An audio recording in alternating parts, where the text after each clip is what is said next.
एक बार फिर से आप सभी का बहुत बहुत स्वागत है बेसिक इंग्लिश ग्रामर की इस वीडियो पे। इस वीडियो में आपको बताने वाला हूँ प्रेजेंट कॉन्टिन्यूअस टेंस में अफर्मेटिव, निगेटिव और इंट्रोगेटिव सेंटेंस कैसे बनाते हैं।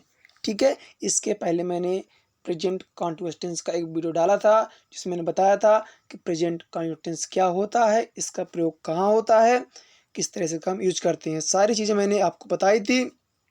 अगर अभी तक आपने उस वीडियो को नहीं देखा है तो उस वीडियो को देख लीजिएगा जिससे आपका बेसिक स्ट्रांग हो जाए। ठीक है ना। अगर हम बात करें प्रेजेंट कॉन्टिन्यूअस की पहचान की, मैं जल्दी से रिवीजन कर देता हूँ जिससे कि आपके समझ में आ जाए अगर आपने उस वीडियो को नहीं देखा तब भी। तो पहचान अगर हम बात करें तो वाक्य के अंत में रहा है, रही है, रहे हैं आते हैं। ठीक है ना। वाक्य के अंत में रहा है, रही है, रहे हैं आदि शब्द आते हैं। जैसे वह खा रहा है, तुम पढ़ रहे हो, मैं पढ़ा रहा हूँ, राम मंदिर जा रहा है, वे स्कूल जा रहे हैं, शिक्षक पढ़ा रहे हैं, ऐसे शब्द आते हैं। इसमें कोई भी काम लगातार जारी रहता है। आप बेसिक से उस वीडियो पे देख लीजिएगा क्योंकि मैंने पहले वीडियो बना दिया है। इस वीडियो में आपको बताने वाला हूँ अफर्मेटिव सेंटेंस, नेगेटिव सेंटेंस और इंट्रोगेटिव सेंटेंस। पहचान मैंने बता दी अभी आपको। तो बात करते हैं अफर्मेटिव सेंटेंस की। हिंदी में इसे कहते हैं सकारात्मक वाक्य। हिंदी में कहते हैं सकारात्मक वाक्य। ठीक है। तो सकारात्मक वाक्य क्या होते हैं, अफर्मेटिव सेंटेंस क्या होते हैं? ऐसे वाक्य जिसमें नहीं शब्द का प्रयोग नहीं किया जाता है, ना ही कोई प्रश्न पूछा जाता है। ठीक है। ऐसे वाक्य जिसमें नहीं शब्द का प्रयोग नहीं किया जाता, ना ही कोई प्रश्न पूछा जाता है, अफर्मेटिव सेंटेंस कहलाते हैं। जैसे तुम गा रहे हो, राहुल पढ़ रहा है, मैं मंदिर जा रहा हूँ, माताजी खाना बना रही हैं, पिताजी ऑफिस जा रहे हैं। यानी इसमें ना तो याद रखिएगा अफर्मेटिव सेंटेंस में ना तो नहीं आएगा और ना ही कोई प्रश्न पूछा जाएगा, सिंपल सेंटेंस रहेंगे। चलिए अब इसका देख लेते हैं जल्दी से फार्मूला। तो इसका फार्मूला होता है आपका सब्जेक्ट। ठीक है। Subject plus is M are, main verb की first form ING plus object. Subject क्या होता है? वह जो काम को करता है, जिसके द्वारा कोई काम किया जाता है। अब जो हमारे पास सहायक क्रिया यहाँ पे है वो क्या है आपकी? Is M R. हालांकि मैंने बताया आपको पिछले वीडियो पे कहाँ इस का प्रयोग करना है, कहाँ यम का करना है, कहाँ आर का करना है। फिर भी मैं जल्दी से बता देता हूँ। अगर आपका सब्जेक्ट होगा ही, सी, इट, नेम, तो आपको इज का यूज करना है। ठीक है ना। ही, सी, इट, नेम के साथ आपको इज का यूज करना है।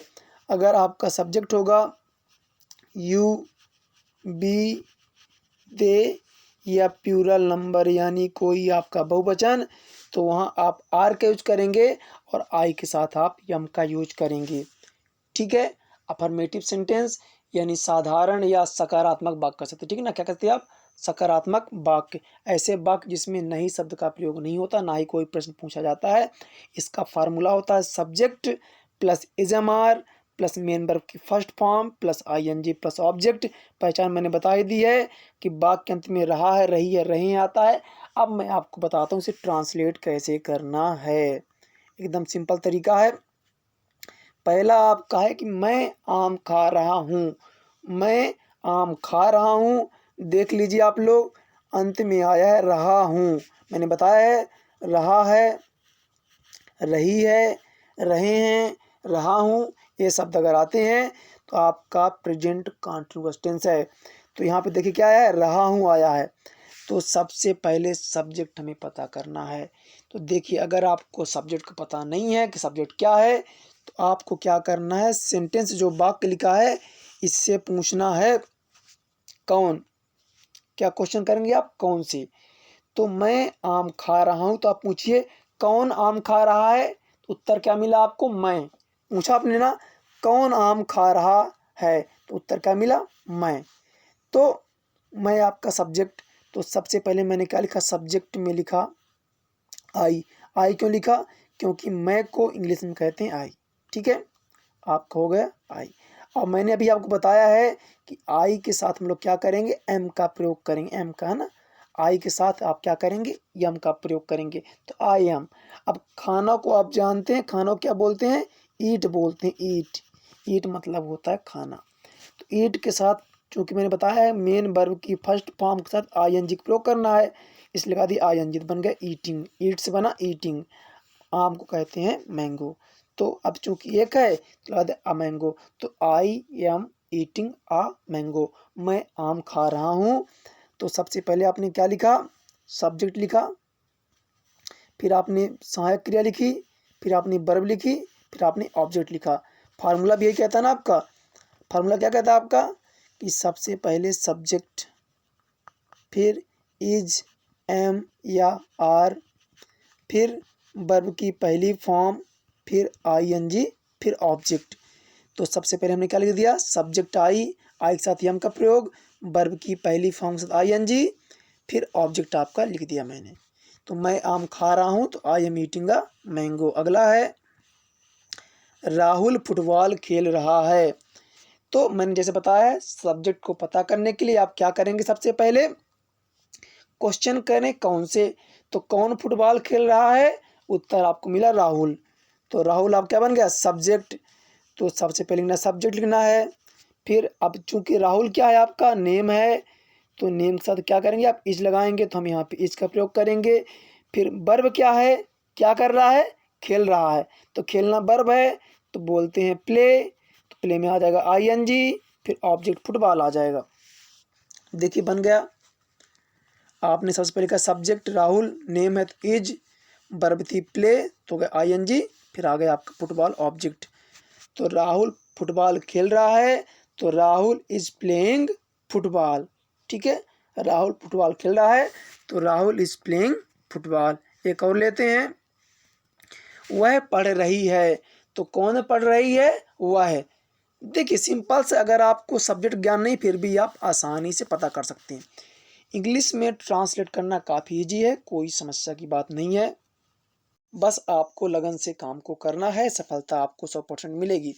देखिए यहाँ पे आपका दिया है कि वह पढ़ रही है, कौन पढ़ रही है, वह है। वह कहते हैं सी, यानी सब्जेक्ट लिखा आपने सबसे पहले सी। मैंने बताया ही, सी, इट नेम के साथ हमें क्या करना है, इज का। तो सी इज, पढ़ना होता है रीड, तो लिख दिया रीडिंग। तो सी इज रीडिंग, वह पढ़ रही है, तो सी इज रीडिंग हो गया। कोई दिक्कत है आपको, सिंपल सा है। सबसे पहले लिखें सब्जेक्ट, सब्जेक्ट कैसे पता करेंगे, कौन से प्रश्न करके, फिर आपको इज एम आर में से लगाना है। अगर आपका सब्जेक्ट क्या होगा, ही सी इट नेम, तो इज, आई के साथ यम, और दे बी यू, फिर साथ आप आर का प्रयोग करेंगे। तो वह पढ़ रही, तो सी इज रीडिंग। आगे बढ़ते हैं। अगला सेंटेंस हमारा है हम जयपुर जा रहे हैं। अब अंत में क्या आया है, रहे हैं, यानी प्रेजेंट कंटिन्यूअस। तो कौन जयपुर जा रहा है, क्या उत्तर मिला, हम। सही बोला आपने, हम उत्तर हो जाएगा। हम क्या कहते हैं, बी। हम क्या कहते हैं, बी। और मैंने बताया बी के साथ क्या करेंगे आप, आर का प्रयोग, बी आर। जानो कहते हैं गो, तो हो जाए गोइंग, आईएनजी लगा देंगे। कहाँ जा रहे हैं, जयपुर, तो टू जयपुर। तो बन गया आपका we are going to Jaipur, हम जयपुर जा रहे हैं, we are going to Jaipur. अगला सेंटेंस है मनोज कॉलेज में पढ़ा रहा है। तो अंत में क्या है, रहा है, यानी प्रेजेंट कंटीन्यूअस टेंस। कौन पढ़ा रहा है, मनोज। तो सबसे पहले क्या लिखेंगे, मनोज, फिर इज, पढ़ाना टीच, लगा दिया ING, in the college. Manoj college में पढ़ा रहा है, तो Manoj is teaching in the college. अब इन यहाँ पे क्या प्रोपोजिशन है, वो मैं आपको बाद में पढ़ाऊंगा। अगला, मैं गाना सुन रहा हूँ।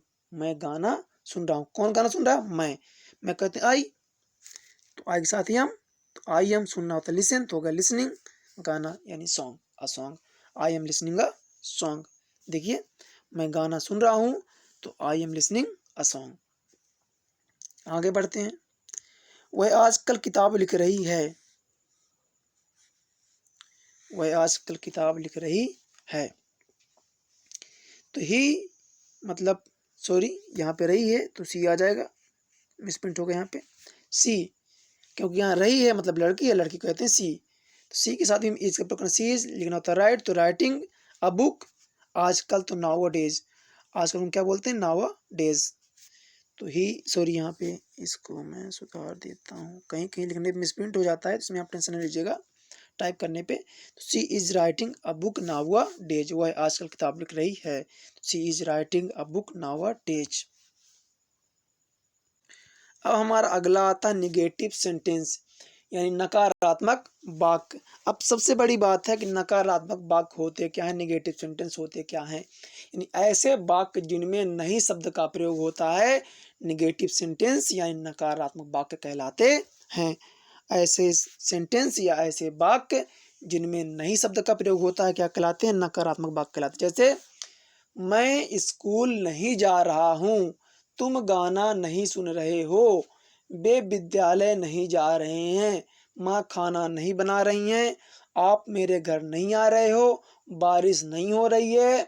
यानी जिन सेंटेंस में नहीं शब्द का प्रयोग होगा उसे हम क्या कहेंगे, निगेटिव सेंटेंस या नकारात्मक वाक्य। हर सेंटेंस में ये चीज़ें होती हैं, चाहे आपका प्रेजेंट हो, चाहे पास्ट हो, चाहे फ्यूचर हो, सब में आपको देखने को मिलेगा। ठीक है, अब इसके फार्मूले की बात करें तो क्या करना, सिर्फ आपको नॉट जोड़ देना। क्या करना है, सिर्फ आपको नॉट जोड़ देना है। यानी जो आपका अफर्मेटिव फार्मूला था आपको क्या करना है, सहायक क्रिया के बाद नॉट जोड़ देना। ठीक है ना, उसमें भी सब्जेक्ट था, फिर इजमार था, फिर वर्ब पर आईएनजी ऑब्जेक्ट था। तो यहाँ पे आपने सिर्फ क्या चेंज किया, ध्यान से देख लीजिए, नॉट लगा दीजिए। यानी जो आपका फार्मूला था, देखिए ये रहा आपका affirmative formula, subject is am are first form ING object. तो निगेटिव में सिर्फ आप क्या करना है, जहाँ सब्जेक्ट लिखेंगे इजमार लिखेंगे, इसके बाद आपको सिर्फ क्या करना है, नॉट जोड़ना। क्या करना है आपको, नॉट जोड़ना है। ठीक है, सब्जेक्ट प्लस इजमार प्लस नॉट लगाएंगे, फिर मेंबर की फर्स्ट फॉर्म, फिर आईएनजी, फिर ऑब्जेक्ट। आपको फार्मूला याद करने की कोई ज़रूरत नहीं है, आपको सिर्फ कितना कर देना है कि सब्जेक्ट के बाद इजमार तो रहेगा, फिर आपको नॉट लगा देना है। ठीक है, चलिए कुछ सेंटेंस देखते हैं तो आपको समझ में आएगा। जैसे देखें पहला सेंटेंस हमारा क्या है कि वे नहीं पढ़ रहे हैं। पहला क्या है आपका, वे नहीं पढ़ रहे हैं। तो सब अंत में क्या रहे हैं, यानी ये बात तो फिक्स हो गई कि हमारा प्रेजेंट कॉन्टिन्यूअस टेंस है। अब नहीं पढ़ रहे हैं मतलब निगेटिव आ गया, देखिए नहीं शब्द आया ना तो निगेटिव बना। कौन नहीं पढ़ रहे हैं, वे, सब्जेक्ट का बना आपका वे कहते हैं दे। ठीक है, दे। अब दे के साथ क्या लगाएंगे, आर। मैं बताया आपको ना कि बी यू दे, फिर उसके साथ आर, दे आर, फिर लगा दीजिए नॉट, पढ़ना होता है रीडिंग, तो दे आर नॉट रीडिंग। ये देखिए आपका बन गया, वे नहीं पढ़ रहे हैं यानी दे आर नॉट रीडिंग। दूसरा, वह मेरा इंतजार नहीं कर रही है। ठीक है, कौन नहीं कर रही है, वह है। तो सब्जेक्ट क्या हुआ, वह है, यानी लड़की है, तो सी रही है मतलब प्रेजेंट है, नॉट लग गया ना तो निगेटिव बन गया।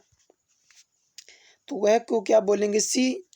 और आप जानते हैं सी के साथ इसका प्रयोग, तो सी इज, फिर लगा दीजिए नॉट, इंतजार करना बेट, लगा दिया एन बन गया बेटिंग मी, मेरा तो मी। वह मेरा इंतजार नहीं कर रही है तो सी इज नॉट बेटिंग मी। अगला, वह अपना होमवर्क नहीं कर रही है।